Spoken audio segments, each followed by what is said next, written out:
இறைவனுக்கு வணக்கம். சித்திரை நட்சத்திரம் துலா ராசி அன்பர்களுக்கு தற்பொழுது பலன்களை பார்ப்போம். இவர்களுக்கு விரயஸ்தானத்தில் கேதுவும் 6ஆம் இடத்தில் ராகுவும் இதே போன்று 5ஆம் இடத்தில் சனியும் 8ஆம் இடத்தில் குரு பகவான் உள்ளார்கள். இந்த காலகட்டத்தில் தெய்வ அனுக்கிரகங்கள் குறையும். அதனால் பலவிதமான இடையூறுகள் ஏற்படும். பூர்வீக சொத்துக்களில் வில்லங்கம், வம்பு, வழக்கு, தொந்தரவு, பிரச்சனைகள், போலீஸு கேஸு, கோர்ட்டு கேஸு என்று அலைவதற்கான வாய்ப்புகள் உண்டு.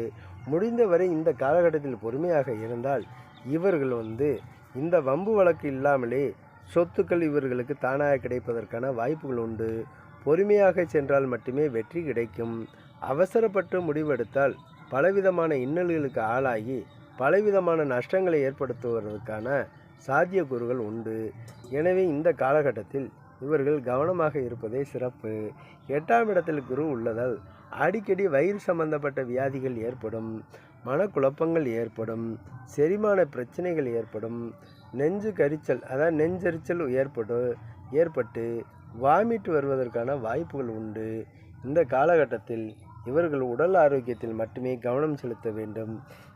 இவர்கள் அனைவரும் சிவன் வழிபாட்டை செய்து வரும் பொழுது இவர்களுக்கு பலவிதமான இன்னல்கள் நீங்கி பலவிதத்திலும் நன்மைகள் ஜாஸ்தியாக நடப்பதற்கான சாத்தியக்கூறுகள் இவர்களுக்கு உண்டு. அதனால் இவர்கள் இறை வழிபாட்டை தேர்ந்தெடுத்து கொண்டால் அதிகமான நன்மைகள் கிடைக்கும்.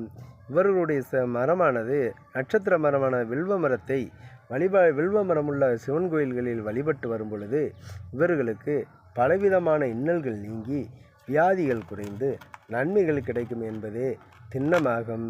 எனவே இவர்களுக்கு எந்த சூழ்நிலையிலும் நன்மைகள் கிடைத்தாலும் அதே அளவுக்கு விரயங்களையும் ஏற்படுத்தும் என்பதனால் சிறிது கவனமாக இருந்தால் போதும்.